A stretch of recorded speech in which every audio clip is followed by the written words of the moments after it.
오늘 또 이렇게 말씀을 나눌 수 있는 기회 주셔서 감사하고 제가 사실은 이제 몇 가지 중요한 그 질문을 좀 저는 하고 싶었어요. 뭐 이제 여기 그 이 챗 GPT한테 한번 물어보니까 이렇게 요약을 너무 진짜. 네, 너무 잘해줬어요 요약을. 너무 그래서 진짜. 제가 이거 요약을 너무 잘해주셔서 한번 공유를 하고 싶었고 아깝다. 생각을 못했다. 이름 뜻은 그 나무 위키에 그 영어로 발라우를 치면은 걔네 나무 위키에는 유대인들이 많아서 그런지 엄청 맞아. 쫙 정리를 맞아, 해놨어. 맞아. 사실은. 점심을 먹으면서. 네. 근데 이제 뭐 저는 이제 어느 날부터는 이렇게 성경을 읽으면서 꼭 등장 인물하고 그 무대 배경을 좀 이렇게 같이 보게 됐어요. 그래서 뭐 이름은 아시겠지만 히브리어로 이렇게 찾아서 보면은 굉장히 재밌는 게 많아요. 맞아. 그 발락의 뜻은 어떤 뜻이 있을까요? 파괴하다. 그쵸. 발람은 탐욕스러운데?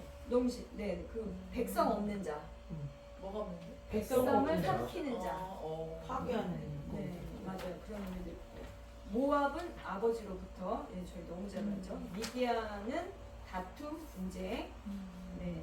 그리고 이제 부홀은 이게 페올이라고 해서 이렇게 열린 것, 갈라진 것. 그러니까 바알, 부홀은 그 부홀 지역의 주인. 네.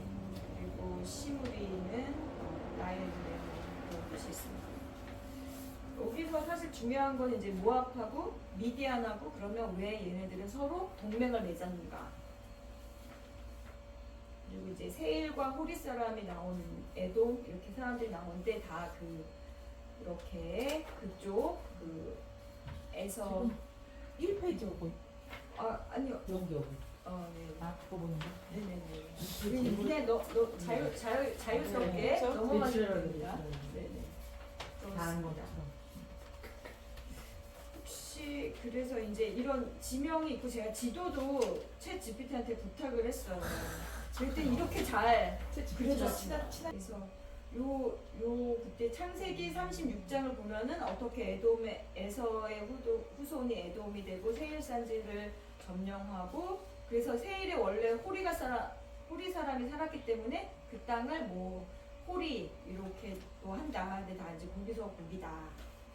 자 그러면은 저희가 이제 이렇게 좀 대충 지도를 보면 이제 좀 이제 감이 오시겠죠. 어느 지역에 있는지. 그리고 이제 너무 여기 친절하게 롯이 여기에 있었고 뭐 모압이 여기 있고 이제 이렇게 잘 보여주고 있습니다. 자, 그러면은 저는 사실 이제 요번에 되게 재밌는 게 많았어요. 이거를 읽으면서 이제 몇 가지 질문을 네네. 그래서 몇 가지 질문을 그래서 이제 제가 여기서 이거는 예로 한번 뽑아본 거고 여러분이 읽으시면서 나는 좀 이런 게 궁금했다 하시는 것들을 나눠보시면 좋을 것 같아요. 아니 그거 뭐 궁금한 거 물었죠. 발람이 착한 거 같은데 왜 이렇게 나쁘게 얘기했죠? 그랬는데 알고 보니까 사정이 있었어. 그 뭐야 이방인으로 점쟁이고 그 돈에 탐욕이 많아서 그 무지를 따라갔다는 걸 아까 들었어요. 아니 거기 봤을 때 그런 내용은 없잖아요. 그냥 뒤에 나올걸요, 그죠? 뒤에 나와요. 뒤에 나오나? 아니 그 물질 때문에 따라갔다는 얘기는 없고 하나님이 그냥 기도해서 하나님의 말씀을 듣고 따라가는 사람인가 보다라고만 생각을 했었지 그 물질 때문에 따라갈 거라고는 생각을 저는 못했었죠. 거기 뭐 그냥 물질을 더 주겠다는 했지만 발람이 그거를 내색하진 않았잖아요. 그 성경 말씀에. 그래서 난 좋은 사람이구나 했는데 그 요셉 신랑 목사님이 하도 나쁘게 얘기해. 뭐야? 이렇게 그렇거든요. 여기에 대해서 답해 주실 수 있는 분. 뭐 답이라기보다 네. 사실 그 부분에 대해서 네네. 그냥 읽고 지나가면 그럴 수 있는데 맞아요. 사실 뒤에 그래서 모압의 그 우상 숭배를 이스라엘이 모방했잖아요. 배워가지고 비나스가 죽였잖아요. 그걸 일으킨 게 발람 선지자거든요. 그리고 발람은 주술사라고 나와요. 그러니까 이 사람이 주술을 했던 사람인 거예요. 주술사. 그래서 저는 보면서 하나님이 처음에 가지 말라고 말씀하시잖아요. 이미 말씀했어. 이미 말씀을 하셨어. 근데 또 물어봐. 두 번째 왔을 때 또 물어봐. 이게 그래. 첫 번째 얘기예요. 그러니까 저는 그 부분에서 발람이 맞아. 가고 싶은 걸 주님이 아셨구나. 어. 발람은 가고 싶었던 거야. 그러니까 주님이 가고 싶었던 그 마음을 그래 가봐. 약간 이런 생각. 그래서 좀 이제 사실 이것도 깊이 들여다봐야 알 수 있는 거기 때문에 근데 보면서 발람은 가고 싶었구나. 맞아. 가고 싶었던 그 마음을 맞아요. 하나님께서 당나귀를 통해서 알게 하신 거예요. 그것이 죄고 악이라는 걸.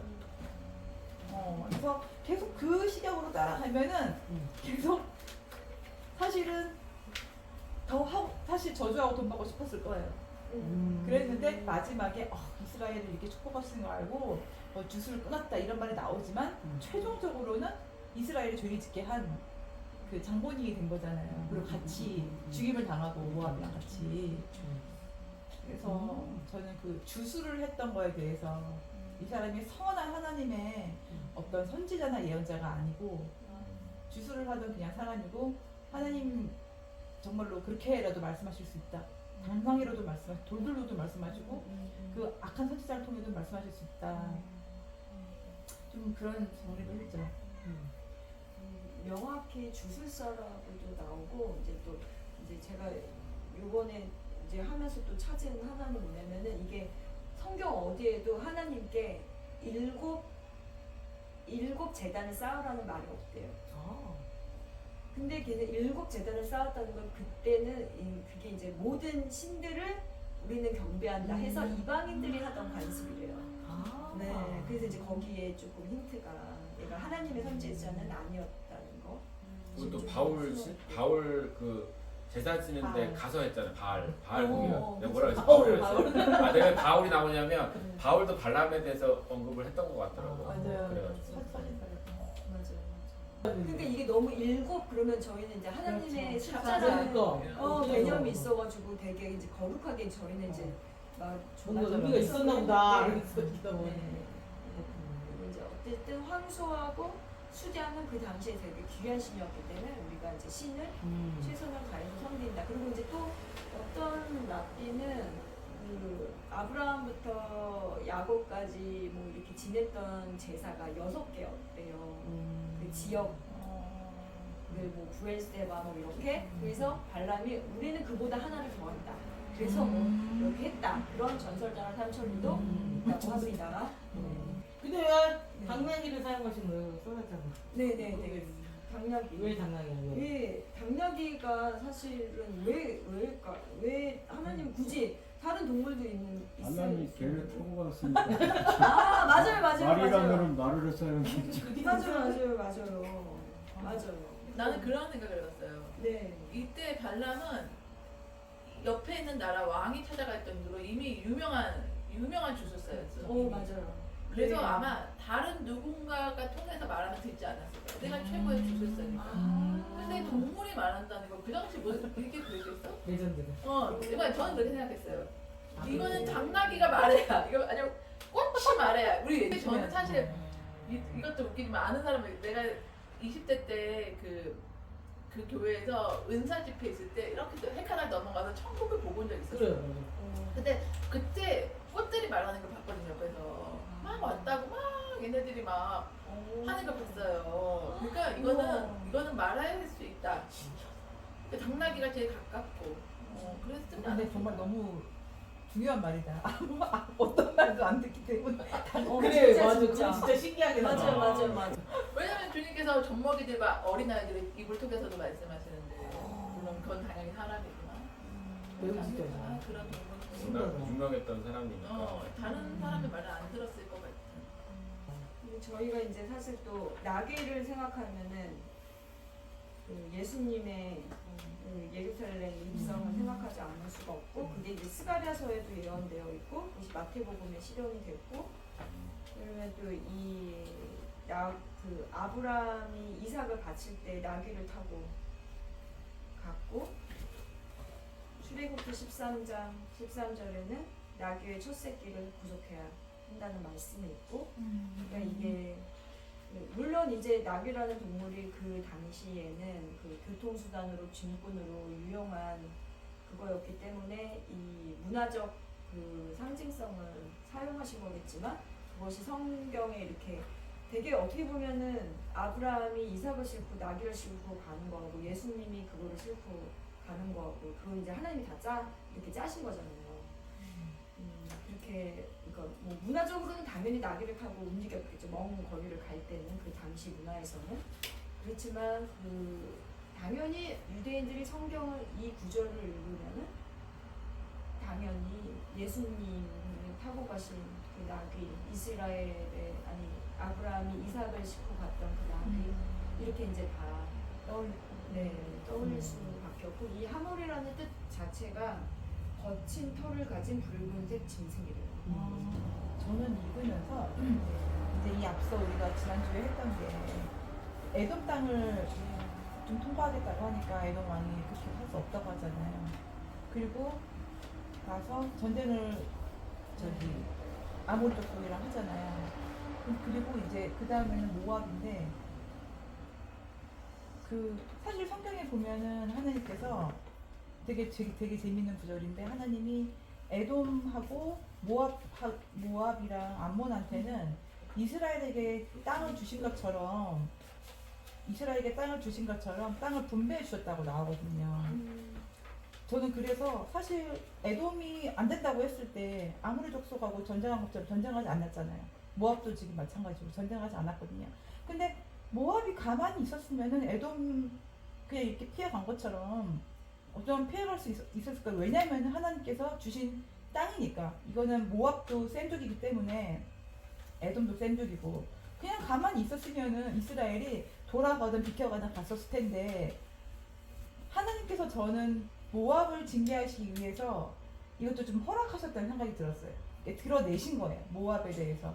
왜냐면 합법적으로 이 땅은 주님께서 주신 땅이고, 그 얼마 전에 제가 말씀을 듣는데 그러시더라고요. 그 목사님이 그러시더라고요.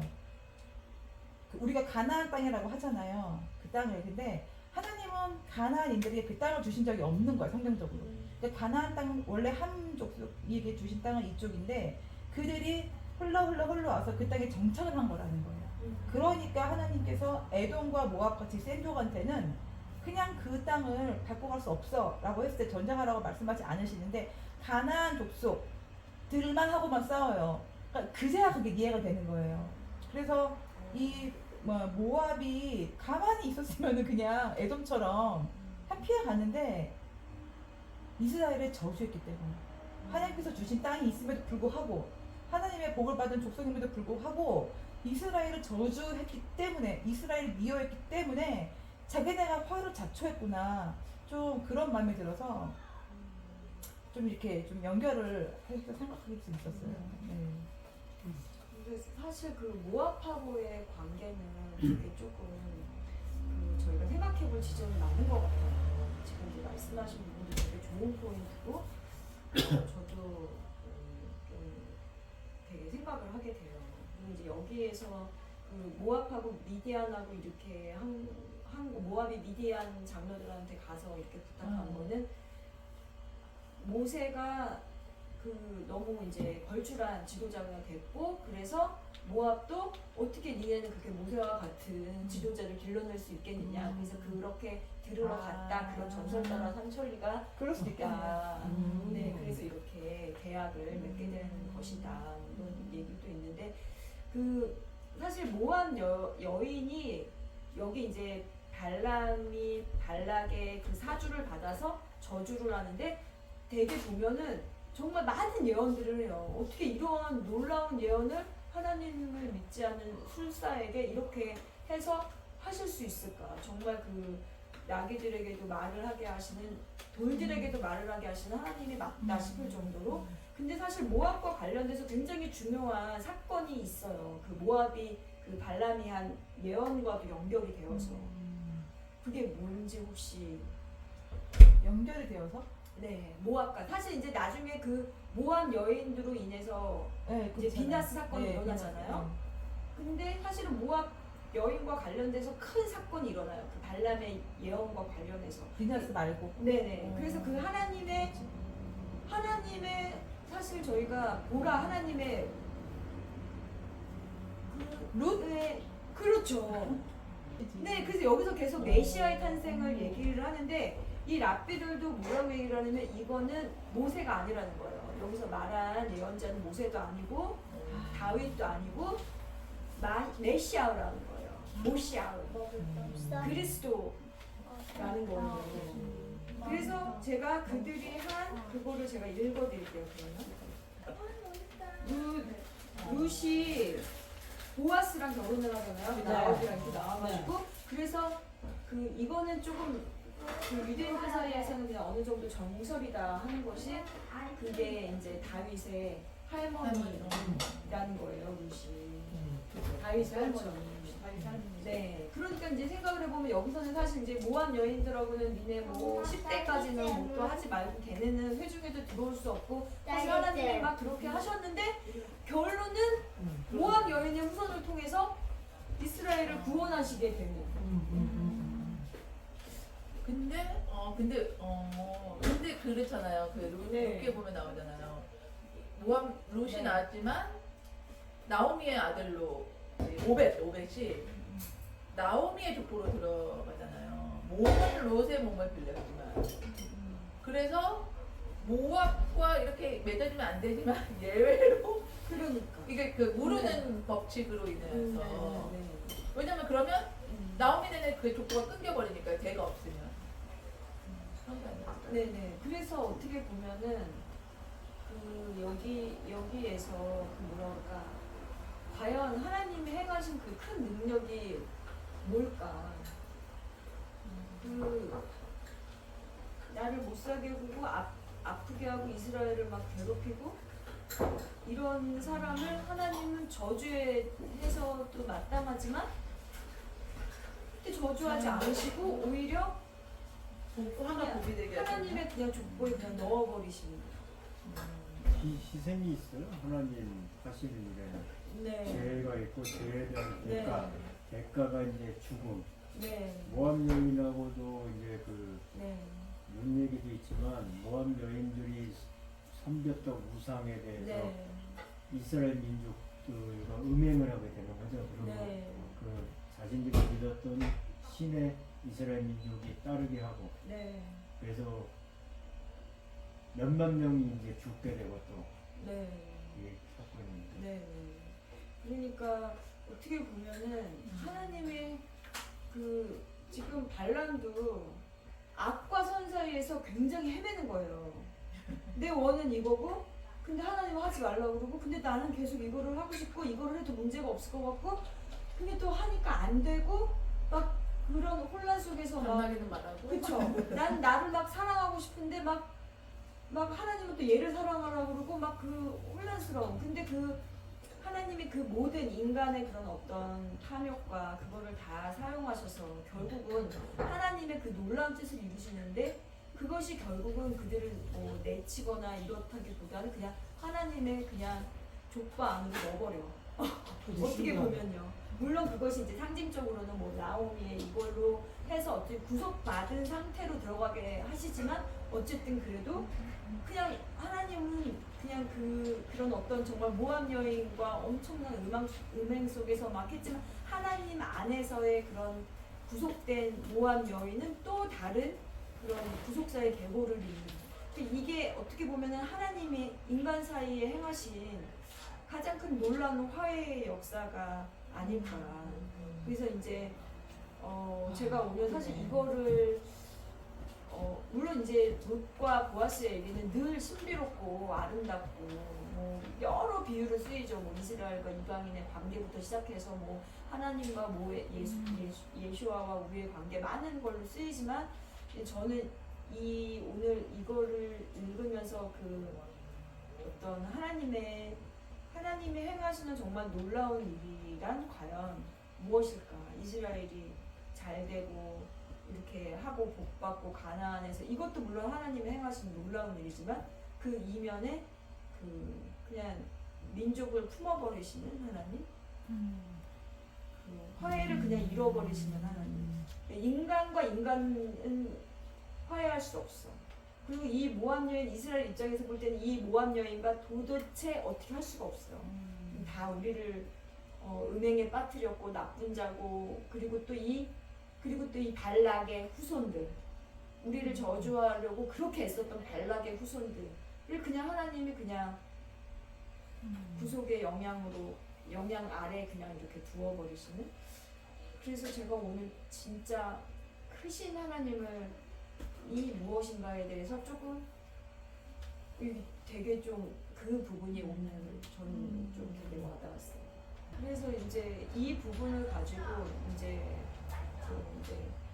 저희가 이제 여러 적용을 해볼 수 있죠. 그러면 지금 내가 이웃을 사랑하라, 나를 저주하는 이웃, 나의 원수된 이웃을 사랑하라는 그 구절이 나의 삶은 어떻게 통합되어서 내가 하나님의 관점 안에서 그거를 볼 수 있는 거 사실 쉽지 않죠. 이웃을 내 몸같이 사랑하라. 근데 어느 분의 어떤 분의 칼럼 가운데 그런 게 있었어요. 제가 오늘 읽은 그 어떤 그 랍비의 칼럼 가운데 뭐가 있었냐면 우리는 이 상반되는 일, 미운 사람을 사랑하는 이 상반되는 일을 우리 자신을 사랑할 때 너무 잘한다는 거예요. 나는 너무 사랑하지만 또 나의 미운 점도 있지만 우리는 또 나를 너무 또 이해해주고 너무 품어주고 또 너무 갑자기 막 친절해 나한테. 다 이해해. 내가 밉지만 또 나를 막 사랑해. 그러니까 그 상반된 일을 우리는 잘할 수 있다는 거예요. 그래서 이미 그거는 예수님이 우리에게 명령하신 걸 우리가 할 수 있고 하나님이 명령하신 걸 할 수 있고 상반된 일을 우리는 너무 지금 잘하고 있다는 거예요. 내가 어떻게 저 사람을 사랑해요? 쟤는 못돼 처먹었는데. 그런데 사실은 그 일을 우리는 너무 평상시에 잘하고 있다는 거예요. 상반된 일을 너무 잘하시는 하나님. 근데 모압 얘기 아까 제가 못 들었는데 뭐지 좀 놓쳤는데 롯하고 놓쳤어. 모한 다 품어버렸다는 거? 여인의 근데 어떤 저주 아래 모압이 있었다고. 여기 성경에 보면은 모압 나중에 니네는 10년 동안 걔네는 총회에 들어올 수 못한다고 없고 하죠. 막 그런 이제 맞아, 하나님이 막 맞아, 그렇게 맞아. 하셨어요. 맞아요. 네네. 아빠는 동정책 그러니까 물론 이제 우리 선생님 말한 포인트도 중요한 포인트. 그냥 모압 여인이 아니고 구속사 안으로 들어온 모압 여인. 그러니까 결국 모압 여인이라는 말은 발락의 후손이라는 얘기예요. 그렇지 연관이 없지 않죠. 네, 발락의 후손이죠. 네, 그래서 그래서 결론은 이제 우리가 놀라웠습니다. 근데 여기서 이제 네. 그동안 이스라엘 민족을 출애굽시키고 여러 가지 하셨지만 하나님은 이방인도 이제 품으시는 거예요, 애초에. 네. 여기서 나타나는 그렇죠. 거죠. 맞아요. 메시아가 그렇죠. 이제 이방 민족에서 네. 나오시고 그 로마서에 보면은 바울도 그래서 10장 네. 로마서 11장 여기 보면은 이제 이방인들에 대한 그 하나님의 뜻이 말을 하잖아요. 여기서 이제 나오는 거죠. 네, 맞아요. 그래서 그리스도를 예표하는 게 누구야? 메시아? 여기 나 그리스도를 찾아보려고. 네. 그리스도를 그리스도. 그 얘기하는 거? 축복이 나오잖아 축복할 때. 여기 돌아보자. 우리가 이 포션에서 찾을 수 있는 그리스도는. 그리스도. 저거 아니에요? 네, 말해보세요. 야곱의 별 그거 얘기하는 거 아니에요? 맞아요. 어디에? 축복할 때. 거기. 야코브. 미안합니다. 사실 내가 어저께 뭐라도 하나 해야지. 집중 잘해야 돼. 집중 잘해야 그것도 돼. 너무 잘 말씀하셨고 또 나 예수 가서 성경책 사온 사람이야. 네, 맞아요. 그리고 이스라엘 백성을 웅크린 사자와 같다. 이렇게 또 하시고 맞아요. 계속 이 예수님의 상징성과 겹치도록. 웅크린 사자. 네. 그러니까 그 말씀이 결국에는 저기 야곱이 유다한테 한 그 예언하고 똑같잖아요. 맞아요. 너는 웅크린 사자라고. 네. 그래? 네. 딱 듣는데 그냥 그냥 맞아요. 메시아를 선포하는 거거든요. 네네. 그러니까 관 들을 때 맨 앞에 섰잖아 유다. 그러니까 저는 약간 이거를 들으면서 이 비난의 역설이라고 여기 써 네. 있는데 네. 그 생각이 들었어요. 딱 여기에서 예수님이 이 포션에서 찾을 수 있는 그리스도인이라고 했을 때 예수님도 사실을 우리가 구약에 보면은 저주를 받은 자가 십자가에 달려 죽는다고 했잖아요. 그것이 역설인 거야 지금. 나무에 달려 죽는다고. 자마다 다 저주. 네, 저주 받는다고. 네네. 그러니까 지금 이게 지금 발람 선지자를 통해서 저주가 선포되어야 될 상황 가운데, 그러니까 지금 모압 왕 발라크는 저주를 하려고 불러왔는데 오히려 축복이 되는 역설인 것처럼 반대로 예수님도 사실 그 죽어야 되는 게 사단 입장에서는 그 뭐지 패션 오브 크리스티 보면은 사단이 사이에 숨어 있다가 십자가에 매달린 예수님 보고 싹 웃는 게 나오거든요. 근데 사실 죽으시고 부활하실 줄은 몰랐던 거죠. 그러면서 그 역설이 딱 있었던 거잖아요. 그래서 그냥 그 생각이 딱 그냥 갑자기 딱 오버랩 되면서 하나님 좀 역설적인 분이시고 사실 우리 삶에도 그런 게 많잖아요. 네, 그래서 참, 그러니까 무엇이든 다 사용하실 수 있다. 맞아요. 네, 하나님께서는 그래서 여기서 이제 그 비난과 역설에서 더 강렬하게 대비되는 것은 지난주에는 모세는 우리를 축복하고 발람은 우리를 저주해야 맞는데 모세는 이스라엘 백성을 책망하고 발람은 오히려 축복을 했다. 이 비난과 저주의 역설 가운데 하나님의 그 정말 그 비난도 사용하시고 저주도 사용하시고 악도 사용하시고 선도 사용하시고 네.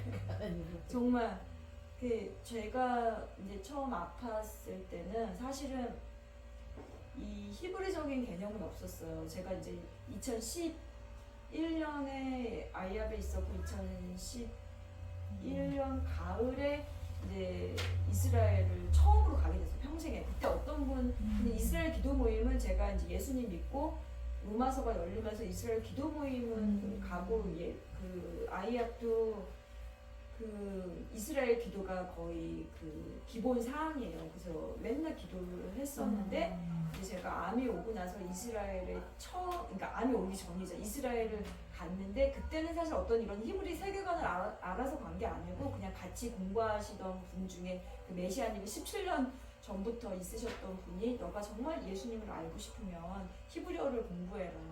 근데 이제 제가 그분이 꼭 그 말을 해서는 아닌데 기도 중에 어쨌든 제가 강도를 진짜 저희 백인 강도가 저희 집에 들었어요. 그 강도랑 눈이 딱 마주치고 제가 열흘을 잠을 못 자고 이제 하나님이 밀고 밀어서 이제 너가 아이야 떠나는 것을 두려워하니까 이제 두려움이 다 올라온 거예요. 열흘 동안. 그래서 이제 밀어서 아이야를 떠나게 하시고 너가 제일 두려워하는 것은 아이야를 떠나는 것이다. 그래서 아이야를 떠나게 하시고 거기에서 돈도 하나도 없는데 이스라엘로 또 떠미시는 거예요. 그래서 이제 제가 이스라엘 처음 갔어요. 그래서 가서 제가 돈이 없으니까 그 수카탈렐이라는 기도회 집에서 철야 기도를 해주면 하룻밤에 1.5불인지 1불만 내면 된다. 대박. 나도 할 수 있는. 네. 축하다네 가자고 했는데 네, 그래서 철야 기도를 하면서 그 인턴 숙소에서 하루에 1.5불인지 하루에 1.5불인지 1불을 내고 이제 철야 기도를 32일. 근데 가자마자 이제 제가 눌려가지고 목소리가 안 나왔어요. 목소리가 제가 이제 어떤 이제 이렇게 연합 집회가 있었고 연합 집회에 가서 그 무슬림 자매를 기도해주고 제가 완전 이렇게 뒤집어 써가지고 목소리가 눌려서 그 있는 동안에 계속 기침하고 30일 동안 진짜 아무나 기도하면 안 돼. 그러고 있었는데 어쨌든 이제 목소리가 풀리면서 이제 제가 40일 있다 나오게 됐고 그리고 나서 이제 제가 아프게 돼요. 그리고 이제 또 뭐 아프고 나서 이제 또 한 번 40일인가 이제 2달 들어가서 그때는 이제 그 성전 벽에서 그냥 솔로몬이 했던 기도하고 오고 근데 그 이후로는 제가 통증이 사라졌어요. 그 2달 기도 이후에. 그리고 나서 이제 2016년도, 2014년도에 한 번 더 갔고 암 진단받고 또 가고 2016년도에 혼자서 공부를 하면서 이제 히브리 세계관이 열린 건데요.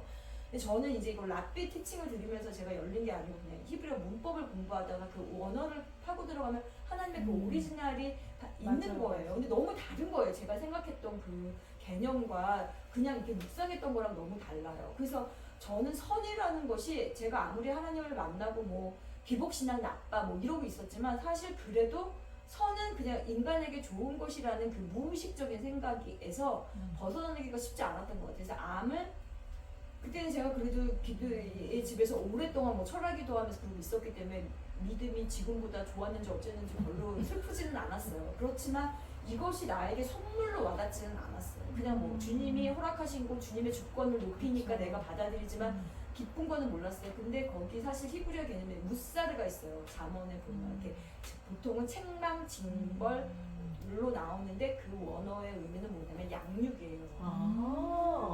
그래서 제가 그 단어를 발견하고 이제 히브리어 문법을 2달 하나님이 제발 하루에 너가 정말 히브리어를 하고 싶으면 하루에 30분씩이라도 공부를 해라. 그래서 그게 2달이 되니까 진짜 문법을 띄고 이제 제가 사전을 찾기 시작했는데 그때 그 무사르라는 단어를 알고 나서 제가 그 동해가 저희가 이제 동해가 집이 이렇게 바닷가에서 이렇게 바로 보이는 임대 아파트였는데 그 이렇게 내려가면 늘 바다를 향해 가는데 그 중간에 제가 주저앉아서 울었어요. 그 한참 20분. 근데 그 개념이 너무 놀라웠던 거예요. 어떻게 보면 그때 제가 이제 조금 뭐라 그럴까 이 하나님의 세계관이 선과 악이라는 걸 과연 나눌 수가 있는가? 하나님이 어둠도 만드시는 분인가? 근데 물론 여기서는 이제 하나님이 뭐 저주도 막아줄 수 있고 이렇게 보이긴 하지만 사실은 계속 저희들도 살아가면서 계속 안 좋은 일이 벌어지잖아요. 우리 인간의 눈으로 볼 때는.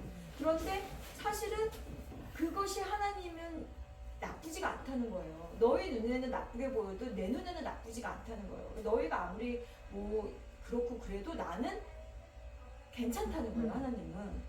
그래서 결국은 이 악도 사용하시고 저주도 사용하시는 이 하나님에 대해서 제가 받아들이는 것이 저는 암이 안 왔으면 내가 받아들일 수 있었을까? 저는 못 받아들였을 것 같아요. 그러니까 저는 그 정도의 수준이 안 됐었고, 그런데 하나님이 이제 억지로 저에게 주신 어떤 보물이라면 보물일까, 암과 맞바꾸신 그런 선물이라면 선물일까, 보석이라면 보석일까, 좀 그런 마음이 있어요. 그래서 이렇게 뭔가 내가 보기에 선하고 내가 보기에 저주 같지만 그것이 하나님의 생각과 다를 수가 있고 하나님의 개념과는 다르다라는 것을 받아들이는 지점이 어떻게 보면 이제 히브리 세계관으로 이렇게 들어가는 관문 같은 게 아닐까 이제 그런 생각을 했어요.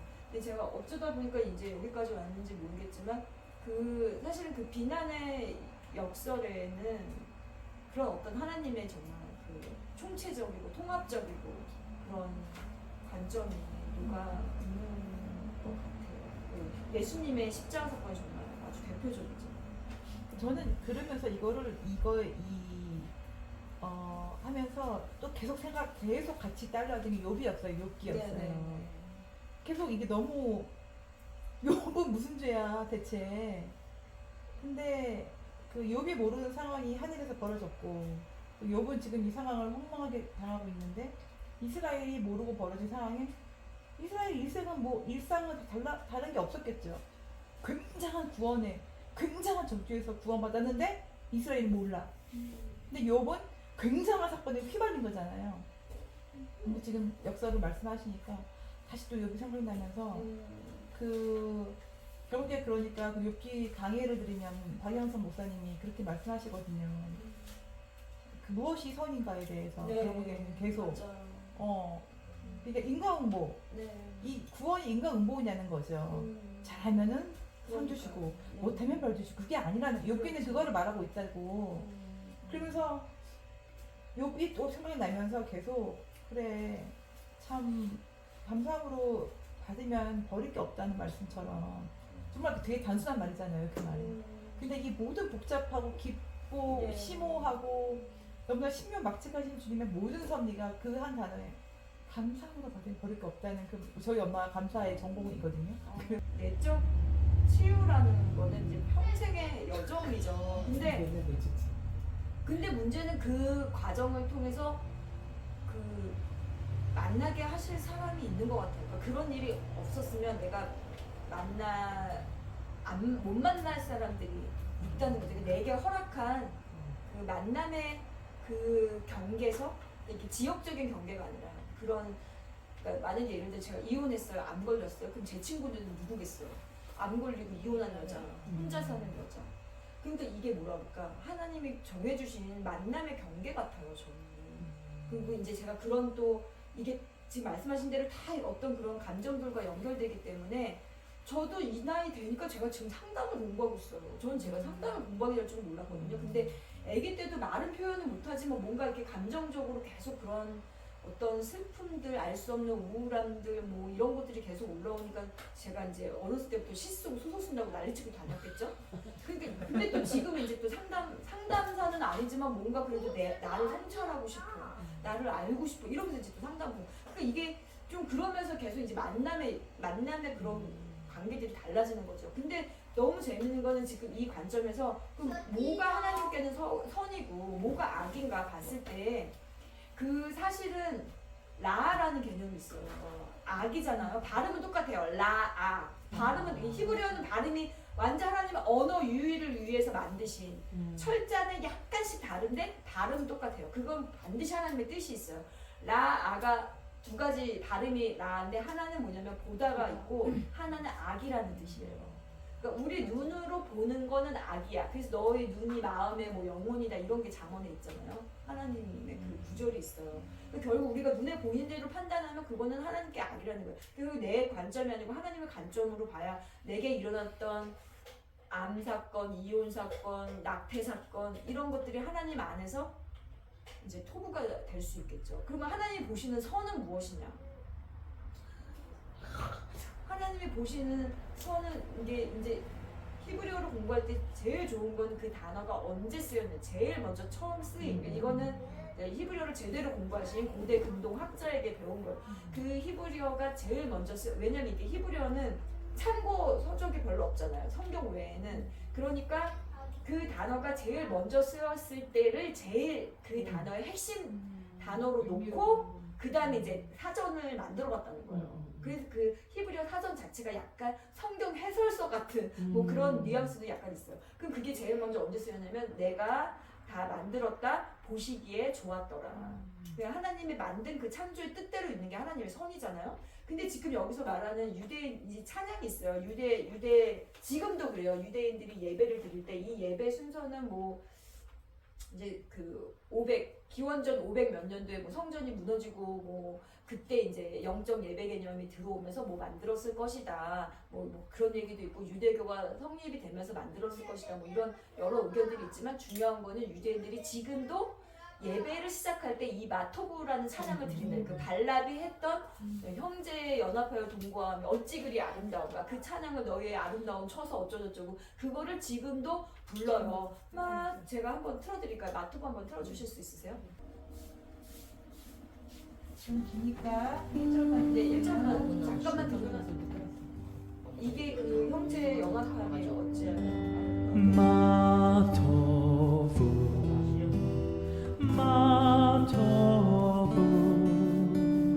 오할레ኻ 야עקב משכנותיך ישראל מה טובו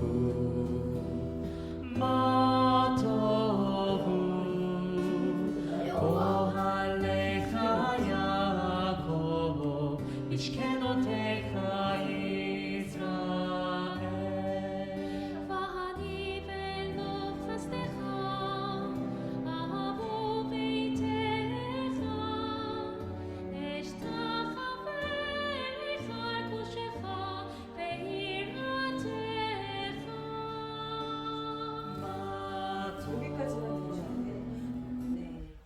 이 찬양을 아직도 불러요. 예배 시작할 때. 근데 이제 여기에 핵심이 있다는 거예요. 그 발람했던 것이 그러면 축복이어서 이 사람들이 아직도 이렇게 찬양을 부를까? 발람이 정말 했던 그 형제 연합회 우리는 막 그걸 굉장히 아름다운 축복으로 저희가 하잖아요. 근데 이것이 과연 정말 선이 하나님 보실 때 선이었을까? 이것이 그 마토고 이것이 선이냐 이런 말이거든요. 얼마나 아름다운가 이것이 정말 선하냐 얼마나 아름다운가 이제 이게 얼마나 아름다운가 그 뜻이지만 말하는 것이 이게 선이냐 이런 뉘앙스가 다른. 네 그것만 잘라서 보면 그럴 수도 있다는 거예요. 마가 무엇이거든? 네네 예를 예를 선이야. 들면 마토 선이 뭐야 이거. 네 그것만 앞에서 자르면 되게 희한한 거야. 네네 그러니까 근데 심판의 노래 그때 이거 선하고 얼마나 아름다운가 이렇게 네, 얘기해야 맞아요. 이렇게. 그 해석이 맞는데 이제 그걸 약간 언어 유희로 활용해서 마토부를 자르면 누가 선이야? 이런 질문이 될 수 있다는 거예요. 근데 이제 제가 요번에 발견한 건 뭐냐면은 그 뒤에 보면은 그 발람의 저주는 한 절이고 그 뒤에 가면 계속 그러나 나는 여호와의 처소에 가서 난 찬송할 거야. 그러나 나는 여호와의 장막에 갈 거야. 그러나 나는 하나님을 찬송할 거야. 그러니까 앞에랑 이게 다르다는 거야. 앞에는 발람의 축복이고 뒤에는 시편이라는 거예요. 그럼 결국 발람이 했던 내용은 뭐냐면 니네들 여기서 그냥 살아. 니네 되게 아름다워 보인다. 그냥 여기서 살아. 하나님한테는 가지 마. 였다는 거예요.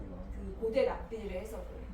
그래서 우리는 그런데 아니야. 우리는 여기에 만족하지 않고 우리 현실을 만족하지 않고 나는 우리의 처소가 아닌 하나님의 처소에 갈 거야. 나는 하나님한테 하나님을 찬양하고 살기로 결정할 거야. 결국 그거라는 거야.